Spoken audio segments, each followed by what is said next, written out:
are in the end time.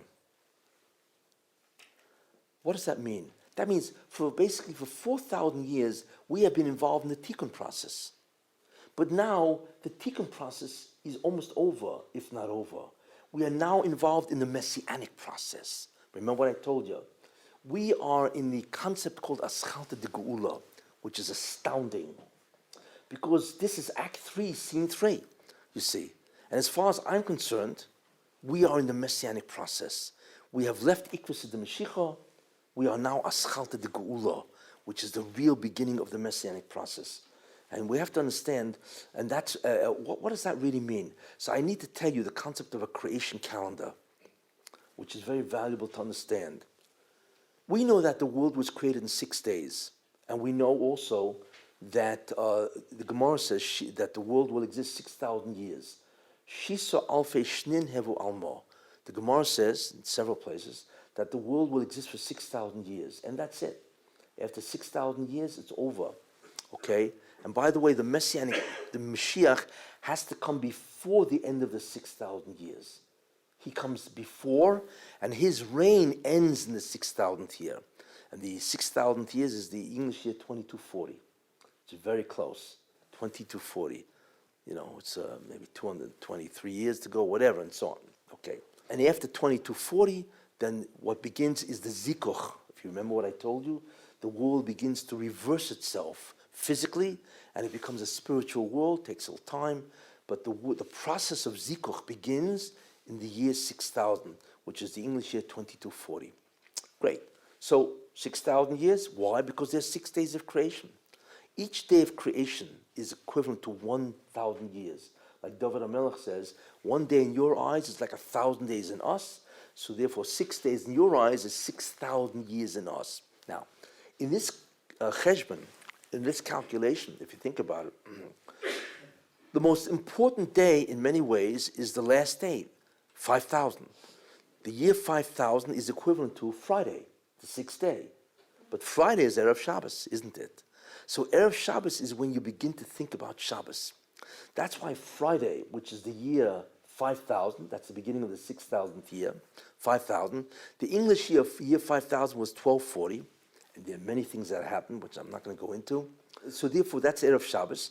And on Erev Shabbos, you begin to think of putting up, getting ready for Shabbos. Therefore, there are many Messianic phenomena that occurred in the year 1240 without getting into it, and that begins the process of the end. Therefore, we are really in the last day. We're Friday, right, which is 5,000, Friday, and that's Erev Shabbos. Now, in that period of time, what is significant is the last 250 years. The year 5,750, okay, which was 1990, or more accurately, September of 1989, was the Hebrew year 5,750. If you look at that on the creation calendar, that is 12 o'clock Friday. Because remember, 1,000 years is 1 day. You see, actually, when you think about it, every hour is 42 years and 8 months. Calculate. Therefore, 12 o'clock noon on the creation calendar is the year 5,750, which is the English year 1989 September, because that's when Rosh Hashanah started. If you think about that, what does that mean? That means 12 o'clock noon, what happens? It becomes afternoon. The sun begins to set, never to rise again, because it's the last day. And when do you begin thinking about Shalom? I mean, this is, the women know this, right? Right? You don't think about it for, an hour before Shabbos. You think about it by Chatzois, 12 o'clock. Am I right, women? Yeah, you know, right? That's when you think. So therefore, the process of the Erev Shabbos, the preparation, enormously intensifies and accelerates after noon, you see. So that's 5,750 is 12 noon, you see. And on 12 noon it says, the Navi, Li'es Erev Yihyeh Or. At the time of afternoon, Erev, evening, will begin the light. And when does that start? It's called Beinu Arbayim. After 12 o'clock, that's when it starts. Therefore, we can expect, just on this creation calendar, that incredible events will occur from September 1989, which is 5,750, which is 12 o'clock noon. Is that what happened? In October, November 9th, 1989, the Berlin Wall collapsed. One, let me tell you what's been happening since then. An incredible acceleration of events, each one having profound meaning in the Messianic process. One, okay, the Berlin Wall collapses. A year later, communism collapses. Remember they kidnapped Gorbachev, right? And they held him for 3 days, and then everybody went wild, so they brought him back, and then Yeltsin took over. You remember Yeltsin? Should I say of blessed memory? Anyway, he took over, but what we do realize is that that's the fall of communism. 1990, 91, right? Astounding.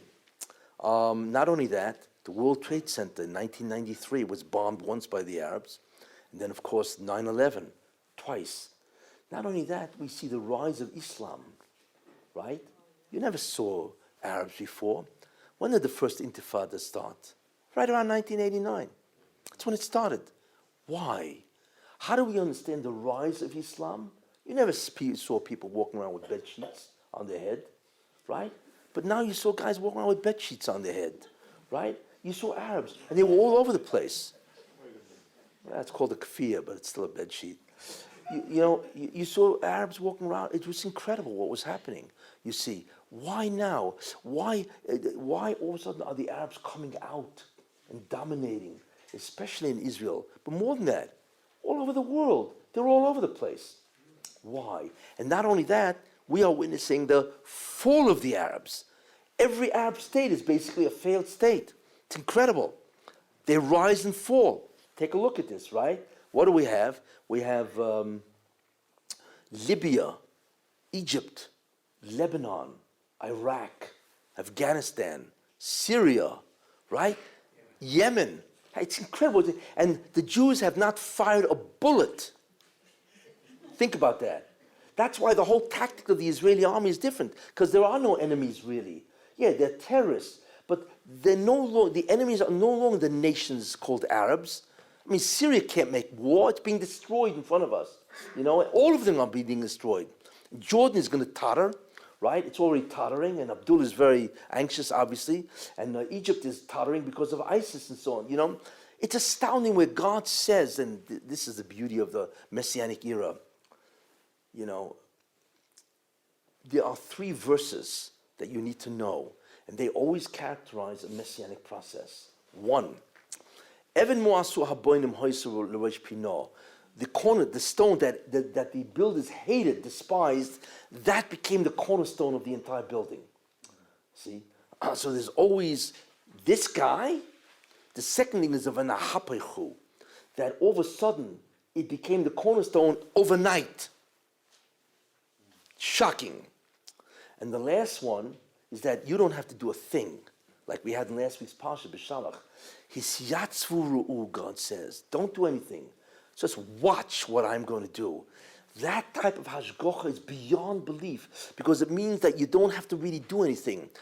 God just says, don't do anything, just watch me. And God just wiped out the entire Egyptian army, which is one of the greatest displays of divine providence and divine power the world has ever seen. I mean, the miracles of Kriyas Samsef is a midrashim on it, and so on and so forth. Those 3 concepts, this being despised, 1, that it's overturned overnight, and that God does it without your help, is Messianic. And this is what we begin to see, what is happening today. This whole concept and so on and so forth, okay? And not only that, but in the last, like I say, since 1990, what is that, 27 years, that's all it is. But look at what it's happened. The growth of science is enormous. You have any idea what's going on in the scientific world? You know how many articles are published daily? Daily. 7,500 articles are published daily. You see, that's over 2,500,000 articles yearly. In journals, That's the frontier of knowledge. At that rate, the sum total of human knowledge doubles every 5.5 years. At that rate. Do you ever see such a hispashtus chokhmah? And there's a reason for it, right? Which is also incredible. Then you have the rise of the internet, you see. What is the internet really? I mean, in the beginning it's used for tumah. But the internet is really global connectivity. It allows everybody in the globe to be connected, you see? And that's been going wild for the last 27 years. And then there's the whole concept of wireless, where a guy sitting in the Sahara can tune in real time on anybody on the internet. Because the internet allows a Mashiach to get on and to teach them Ruchnius globally without having to be anywhere, which is interesting. So you have that, you know. Then you have the ingathering of the exiles. The Jews are leaving all the countries, all over the place. And they're coming back to Eretz Yisrael. In the last 27 years, millions of Jews have come back to Eretz Yisrael. But what's even more important is that the Jews are no longer subjugated by many nations, you see. So that's what's called the kibbutz golius. Then, of course, the growth of Israel is phenomenal. Israel, a little tiny nation that's about as big as New Jersey, right? You can barely find it on a map in the world. It is so tiny, you know. Think of it. Israel has 10,000 square kilometers, if I remember correctly. Jordan has 95,000 square kilometers. What a difference, right? There are over 22 million square kilometers in the 22 Arab nations. And of course, they have no room for the PLO. Nothing, right? But the incredible is the growth of Israel as a world leader. Think about that. Israel is a world leader in what? Medicine, in agriculture, in water conservation, high tech, right? Security, yeah. Yeah. Unfortunately, you know. How is it possible that a nation, there's only 8 million people, that's basically a dot. You see, more than that.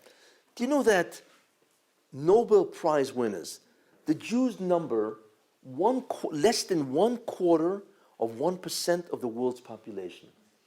But do you know that the amount of Nobel laureates, the Jews have 33% of all Nobel Prizes ever given?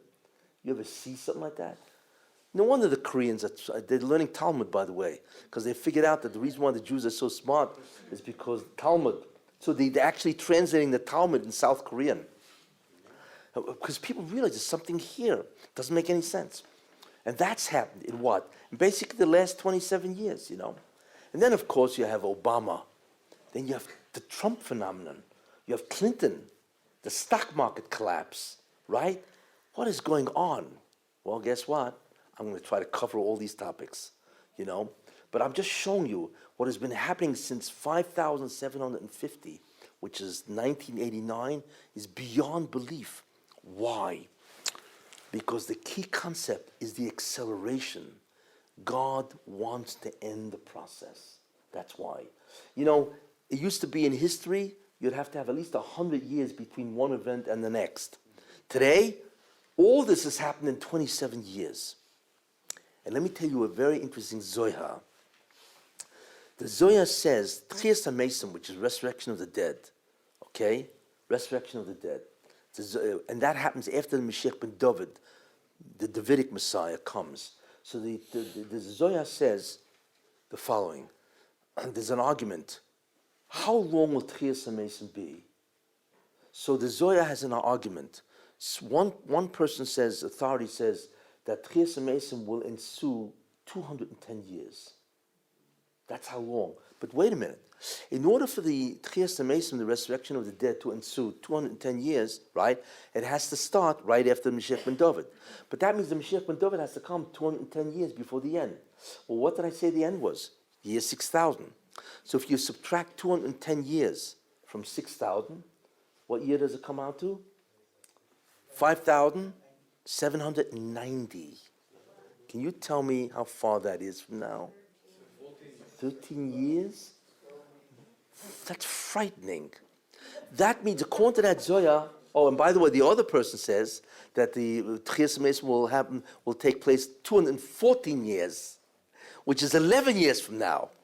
But even if we give, you know, the other one who says 210 years, and so on, excuse me, You tell me, in the year 2030, Mashiach is here? Yes, that's what it seems so, right? According to that Zohar.